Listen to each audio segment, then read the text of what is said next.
This video is sponsored by World Anvil.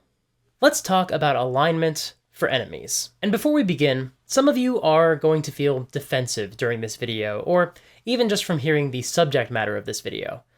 And I understand.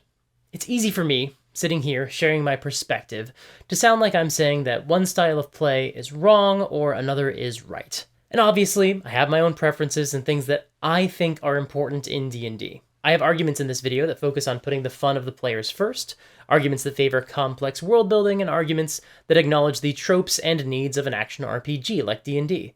I understand why orcs and hobgoblins and drow were treated as monsters by default for so much of the hobby's history. It's not just the influence of popular fiction, beyond just Lord of the Rings, all sorts of fantasy stories have armies of faceless henchmen, but it's also the practical aspect of playing a combat-heavy game. We need monsters to fight of all different types, and in a lot of ways, these monsters can work fine as cannon fodder. And if you and your players haven't had this issue, and this all seems silly to you, I hope you watch and enjoy, and hopefully some of this makes you think about these things, this whole side of the game, from a different perspective. If that just doesn't interest you, no hard feelings. Thanks for watching. Don't forget to like and subscribe on your way out, leave a comment about how I don't know anything about D&D, and have a lovely day. I'm also not going to spend much time today addressing the fact that Wizards of the Coast says they're going to use species instead of race going forward, because, honestly, it's playtest material that just came out literally just a few days ago when I'm filming this. And the term might not stick around, so it's not worth a ton of time in today's video because it might not remain relevant. But I am going to quickly say, I don't think species solves any of the actual issues with the term race. It sort of sides with the DMs who feel like these should be different species rather than the fantasy equivalent of ethnicities. But the actual issue with the term race isn't just that it's a loaded term from our real world, although it super is. But when paired with the idea that each race has special powers, because, you know, D&D is a fantasy game, and your heritage can determine whether you shoot lightning out of your mouth or fire out of your blood, that continues to reinforce some loaded ideas, and the term species doesn't fix that. The podcast and YouTube channel Asians Represent did a reaction video about this proposed change. They bring up some really great points, better than I would. I recommend you check that out. So this change tells me that WotC understands that there is a problem with the term race, but that they don't really understand what that problem is. So I'm not going to use the term species in this video. I'll probably use ancestry. Or I might use the term race every once in a while because old habits die hard. Anyway, let's talk about alignment for enemies. A few years ago, there was quite a stir over the fact that WotC effectively removed the alignment from a bunch of their monster and NPC stat blocks. I believe they first did this in Candlekeep Mysteries, and they did do it in Van Richten's Guide to Ravenloft, despite the fact that it was a horror-themed book, and, you know, we all probably would have just accepted it if there had been some hard and fast alignments in a book like that. It doesn't seem like that's going to be their ongoing solution to the alignment issue. More on that later. But for at least a few publications, they experimented with omitting a default alignment for their stat blocks whatsoever. And of course, the people you would expect pitched a fit because WotC took 2 words out of each stat block. But I, for one, was glad to at least see them remove the evil default from humanoid races. I'm not talking about more alien creatures like mind flayers and slotty and beholders. Those creatures don't represent the same inherent fear as humanoid cultures do. Some of you will argue that there is no difference, that hobgoblins and Yuan-Ti are just meant to be evil monsters, no different than devils and demons. To that I say, that is just laughably not true. It's a false equivalency. These creatures are different. They're creatures with some society of their own, and a lot of them are playable. We have stat blocks for player character hobgoblins and Yuan-Ti and goblins and kobolds and orcs. Hell, orcs are going to be one of the default ancestries, hopefully they use the term ancestries, of 1D&D. I'm obviously not saying that some orcs and hobgoblins can't be evil, just like some elves and humans and dwarves can be evil. And I'm going to make the case that a group of orcs and hobgoblins can still make a lot of sense as the enemies of other humanoid cultures.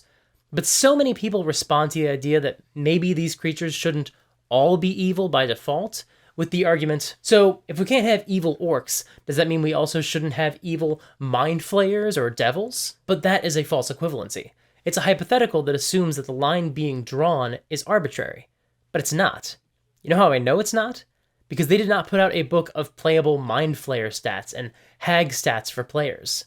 Because we all know that bugbears and orcs and drow have more in common with dragonborn and gnomes than they do with devils and demons. We all know that. If you don't know why that distinction is being drawn where it is, you're being willfully obtuse. So if you want to come in and argue that the orcs are evil just like devils, sorry, it's a bad faith argument, and I've got no time for you. Oh, and if you want to argue that orcs and drow are evil because the gods made them evil, don't worry, we're going to get into that on Monday. We're going to talk about why that is an extremely foolish argument. Can't imagine why I thought people might feel defensive during this video. So as I said, I was personally fine with removing the default evil alignment from these creatures, but before they did, it didn't affect my games too much. I personally feel like the monster manual referring to evil ancestries like hobgoblins is like a US textbook calling people in the USSR evil. Sure, some of them are evil, fine, but all of them? Every single person who lives in that community, they're all evil? Why? How? In what way is that more interesting, or more realistic, or more dramatic? In my headcanon, everything we read in the Monster Manual was written by, or at least reflects the viewpoint of, the humans who share this world with the goblins and orcs and drow. Or rather, the humans who refuse to share the world.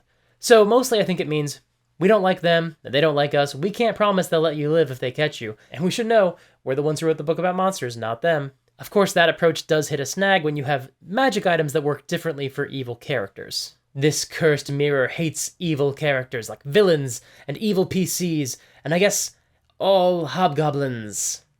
Which is why I do think it was a good thing to remove the default alignment of evil from these creatures, because making them all evil by default just flattens any chance of nuance and makes the world more boring. Now this still doesn't even mean you can't have an evil culture in your world. I always try to make sure there's always one evil culture of humanoids in my campaigns. And not just orcs or kobolds, but maybe a wicked, or at least antagonistic, nation of dwarves, or humans, or elves.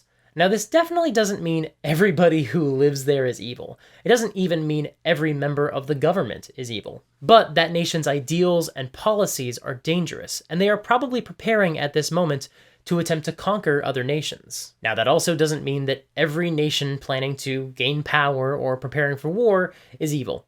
Honestly, that's kind of what all nations do. But having one nation that is definitely looking for power and doesn't care that much about playing nice, will keep things interesting. And it also gets you out of the mindset that the only enemy cultures belong to monstrous races. Of course, you don't have to wait for the folks at Wizards of the Coast to do your world building for you. You can create your own interpretations of how things work by crafting your own world, and that's easier than ever to do if you sign up for today's sponsor, World Anvil. Through World Anvil, you can craft a setting that's full of only the stuff you like about D&D, and has none of the stuff that you don't much care for. No halflings at all? Not a problem. Get them out of there. They're gone. Don't like spell slots? No problem. Change it. You do you. And thanks to their awesome design, you can create really professional looking articles where the information actually flows across the page, which means your players might actually read what you give them. I know, that's a totally radical idea, but World Anvil can make it more likely that your players will read your virtual handouts. If you sign up for World Anvil using the code SUPERGEEK, you can save 40% off of any annual membership. Thank you so much to World Anvil for sponsoring this video. Now let's acknowledge another reason why it's a good thing that evil is being removed from all of the savage ancestries and cultures. It's because it was kind of extremely racist. Now, some of you are going to take that the wrong way and think that I'm saying that you yourself are racist, that you have hate in your heart, just because you use orcs and goblins and drow and you're not critical of that idea in your fiction. It's fine. You are not the problem. I mean, once you start filling comment sections with ad hoc arguments trying to justify the status quo, you do kind of become part of the problem because you're defending lazy, uncritical world building instead of hearing out the rational arguments. But I understand why you would be defensive, why you'd have a knee-jerk reaction to that statement. I totally get it. But let me put it this way. If you have orcs and goblins in loincloths and tribal paint wielding spears and wearing jewelry made of teeth or ears or whatever, you are keying off of the way these monsters are described in the official materials. But those descriptions use colonialist language that directly, sometimes deliberately, but more often as a systemic storytelling habit, but still directly, link these cultures to real-world, almost universally non-white, native cultures. And listen, as far as I'm concerned, that alone isn't the problem. It's not inherently bad to have a culture in your game that wears animal skins and wields simple weapons. After all, you saw my reaction in the Minis monthly unboxing video when I pulled out those orcs riding dinosaurs. Those orcs are cool, and I think if you put that mini in front of your players, they're going to think it's awesome and want to know all about that culture. I mean, if someone smarter than me comes along and says that that is still problematic, listen to them, treat that statement with the necessary gravity it demands, but just that's not what we're talking about today. It's also worth noting, along those lines, that a lot of these designs of these creatures, like goblins and orcs, is derived from, we will say, uncomfortable parallels to racist caricatures of Jewish people or Japanese people or whoever else along history. Or the fact that Yuan-Ti are a mishmash of othering tropes about South American cultures, filtered through the lens of the anti-Semitic conspiracy theories about lizard people running the world. And that is not even touching on the subject of Drow being dark-skinned and also villainous. That's well-trodden territory at this point. And again, that's all good food for thought. We should probably have that conversation another day, but that's actually not what we're discussing today. I'm just saying, when you take a tribal-coded community and you describe them all as evil, whether realizing it or not, you're repeating the tropes that have been attached to native people of many, many cultures who were usually treated as subhuman by colonizers, using the exact same language and mentality as what appears in the D&D books. For a much deeper dive into the subject, please check out Legal Kimchi's video on bioessentialism in D&D. It is very comprehensive when addressing this subject. Now, I've talked about this before in other settings and other platforms and social media, and so I've seen a lot of counter-arguments. I like to preemptively respond to some of the most common replies before they show up in the comments. It's fiction, it's fantasy, it's not meant to represent real-world races. Yeah, it's not really meant to be. Usually, writers and artists need a shorthand for bad guys, and they settled on a mishmash of homages to native cultures and traditions. That's colonialism. It wasn't conscious, it was narrative shorthand. For more on this subject, watch Lindsay Ellis's video about the movie Bright. This comment has a fraternal twin framed like this. Looking at some fantasy race and saying this represents a real-world race of humans is pretty racist. I can't speak for every white person, but speaking for myself, I didn't notice. People of color did. I just listened, I heard them out, and I internalized what I could about the lessons they were trying to impart. Also, declaring noticing racist tropes is the real racism actually isn't just ignorant, it's anti-intellectual. Noticing similarities isn't reading too much into stuff, it's literally just media literacy. It's noticing that some things mean something specific. It's pretty basic. You're just noticing problematic stuff when there's nothing wrong just so you can be outraged. Man, the world is on fire and the Republican Party is actively trying to undermine democracy and destroy human rights. I got more important stuff to be mad about. All I'm saying is, words mean things, and we shouldn't have to waste our breath explaining that just to get past this point and get to a related argument about how to play better and more fulfilling games of D&D. Orcs/Drow/Goblins aren't choosing to be evil, they were created to be evil by a god. Hey, see you on Monday. You may have other rebuttals to this concept. If so, the comment section is there for you. Please be civil. But for the purposes of continuing this video, I have to assume you understand my point. Even if you don't fully agree, you can accept the premise and we can move on in good faith. Because we have to move forward. Here's the thing about coding these enemy creatures as all evil. There are essentially just two stories you can tell with a savage, evil culture. Either they show up to invade, or we meet a character who is one of the few good ones. Both of those tropes are inherently kind of racist. Either these people are thoughtlessly evil and cruel and barbaric, or else that's what some of them are like, but you happen to meet one of the good ones. But even if your table isn't bothered by that, and you truly don't think you're internalizing any ideas of racially prejudiced language, you can still do better just from a storytelling perspective. There's a great video from Extra Credits about that subject. I'm going to do my best not to repeat those points. You should just check out the video, because the argument basically points out that making all members of a culture evil strips away the meaning of alignment in that game, and renders the world reality as paper-thin and contrived. And if you are trying to tell a story where reality matters, making a whole populace evil by default directly works against that goal. It's like trying to create a moral dilemma out of whether to kill the shark from Jaws. You'd be pretty limited in your ability to do that, because it's canonically evil and has no choice but to do evil things. So at that point, why even have alignment if you aren't doing anything with it?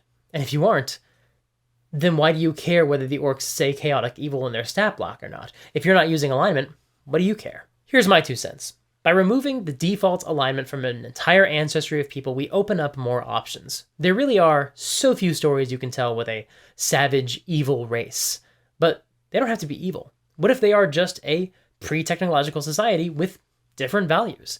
You can still tell stories about that. I think you should still be careful, be thoughtful, check in with your players and see what they're comfortable with, but making them all, or even mostly, evil just flattens your options from a storytelling perspective. You can still totally have enemy cultures, and you can still even have evil groups of Drow or Orcs or whatever. Red Hand of Doom has you fighting lots of hobgoblins, but why? Because they're actively trying to conquer other regions. Because their leader worships Tiamat, the evil dragon queen. That's, something. That's a story. But this is what it comes down to for me. Are the hobgoblins of your campaign villains because you put, and I'm not exaggerating, a minimum of 2 seconds of thought into what they want and what their goals are? Or are they villains because you saw those 2 words in the monster manual and you had an answer that satisfied you? There's another frequent comment I've seen when this topic comes up. This is D&D. DMs can change this. Why change the book when you can just change it at your table if you don't like it? I'm not being facetious when I say this is almost exactly right. In fact, I kind of wish it was right. But unfortunately, it's just backwards. Let me explain. I wish every DM knew that they could change this. I wish every DM felt empowered to do whatever they wanted. But a lot of people see those 2 words and they feel like they have all the information they need. Once something appears in text, some people don't see a jumping off point for their own story. They see things as they are meant to be according to the game, according to the rules. And they don't deviate from what's written, either because it doesn't occur to them, or they just like having a right answer provided for them. Hell, look at the comments for this video. Everyone there who is insisting that I'm wrong, that those 2 words should stay just like they are an object lesson in exactly this problem. By putting something in print, creators often hope it will inspire creativity. But for a lot of people, they wind up seeing those things as the way that works. Yeah, it's a suggestion, but every rule in D&D is a suggestion, and that doesn't stop some people from acting like you're breaking the rules and playing the game wrong if you don't use every rule as written. So the best way to get these folks to understand the vast possibilities in front of them is to change those 2 words and get them to start thinking a little bit more about it. That leads to another comment I get a lot. But it does say that earlier in the Monster Manual. Why should Wizards of the Coast change anything if the problem is the people aren't reading the book? Because WotC's goal should be, and they know this, their goal should be to meet the audience where it is, not where they would like it to be. And their responsibility is to do whatever they can to make the D&D community more enjoyable to be a part of. That's their role. They have to act in a leadership role. And all they need to do is change these 2 words. They don't even have to remove them. Like they tried that and then they decided not to do that. That's fine. They don't have to remove them. They can just say any alignment, just 2 different words. That alone, I think, would send a signal to DMs to start considering what exactly a creature's alignment is and what that means for their games. Some of y'all will still insist in the comments that by changing this, Wizards of the Coast is catering to unintelligent readers who don't read the intro to the Monster Manual. But there are a couple problems with that. One, it's not actually realistic to how people interact with the game. Not only do some people probably not read the intro to the Monster Manual because they're excited to get to the monsters, they'll only go back and read the sections from the intro they need to understand terms in each stat block. But also, not every DM uses the Monster Manual. People share screenshots of monsters online, or they make their own on Reddit. And you can drop that into your game without ever interfacing with the Monster Manual at all. You can run an entire campaign without ever buying or opening that book, let alone reading the opening section. And now that D&D Beyond is a thing, even if I've got the digital copy of the Monster Manual, when I'm trying to find a monster, I can just search and their stat block will just come up, and I'll just see that alignment. I won't necessarily then get the context of that opening chapter. You don't have to like it, but just pretending that this change caters to illiteracy misses the forest for the trees. It doesn't matter why the advice isn't being used by lots of people. The point is that it isn't being used by lots of people. 2, this argument falls apart because, again, this isn't hypothetical. Look at all these other arguments I've listed. There are probably dozens of people, minimum, in my comments insisting that Drow are evil because they were cursed by Lolth or whatever, and they're basing that off of the material they were given by the books. This is how the game presented itself for a long, long time, and kind of still how it presents itself. A few sentences of lip service in the intro of the Monster Manual doesn't change the culture they are presenting for their players and DMs. The proof is right down there. But I do believe that changing these 2 words on each stat block would. It would make the nuance more visible and invite a new approach to world building. 3. You are spending a lot of your energy trying to insist that WotC shouldn't change the 2 words they've already started changing. You're trying to maintain a status quo that, like I've said, flattens nuance and implies some stuff that sounds a lot like colonialism, that some cultures are just evil by default. And that is such a waste of your time and your anger. This is ultimately what bothers me about all of these counter-arguments. When we say things like goblins are based on anti-Semitic language, or depicting primitive cultures as evil is the language of white colonizers, or making the dark-skinned elves evil probably played a role in gatekeeping people of color out of the hobby, that's often not even the final point we're trying to make. I don't want to speak for every YouTuber, and I know that there are tweets or TikToks where there is no room for anything but that argument. But when somebody serious sits down to discuss this in a longer form, like an article or a video like this, our point is usually more than just thing bad. We either want you to think about this in a way you likely haven't, so you can be more conscious of these issues at your table, or we're arguing that changing these things will improve your games in ways that you might not expect. And when you comment, no, what are you saying no to? Change? More interesting games of D&D? Are you denying that this is a problem? Do you not want to think more critically about the hobby? Do you not care if your games could be more interesting because you're content with what you got? Do you, again, just not like change? What are you saying no to? I can't honestly think of any version of any of these answers that means that you have anything meaningful to add to this conversation. The final comment I see all the time is, I don't care, I'm still going to have evil orcs in my game. Okay then, that was always allowed. Literally nothing anybody changes about D&D means your monsters can't be evil by default. If you've heard this argument from people like me or anyone else, and you still think your game would just be better if the orcs are just mindless murderers, whatever, man, you do you. But I at least hope you understand this change isn't arbitrary. It's not people being too sensitive. We're trying to make this game better for the generations that follow us, for new players coming in now who want a more complex and nuanced story. If you want to keep playing Fallout 3, you do you. The rest of us are trying to push D&D to be more like New Vegas. Spelljammer is the most recent product that I've had a chance to read when I'm writing this. I haven't gotten my hands on Dragonlance when this is being filmed. But here's what Spelljammer did. For lots of creatures in the book, they wrote any alignment. For some monsters that are clearly intended to be villains, like the Vampirates, which are vampires mixed with pirates, 2 groups that are pretty typically the bad guys, they just added 1 word. Typically lawful evil. They even went further than I personally felt they needed to, which I appreciate. For creatures that are reminiscent of beholders, like the Eyemonger, those also got the word typically. That's more than I would have expected or even asked for, but again, I dig it. That's fine with me. If you still want to have evil beholders, then nothing has changed. But if seeing the word typically makes you think about this creature's goals for more than a picosecond before putting them in your game, then that's awesome.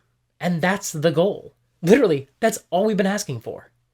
But of course, I want to see what they're doing with the traditionally evil ancestries, so I finally cracked open my copy of Monsters of the Multiverse and scanned through it.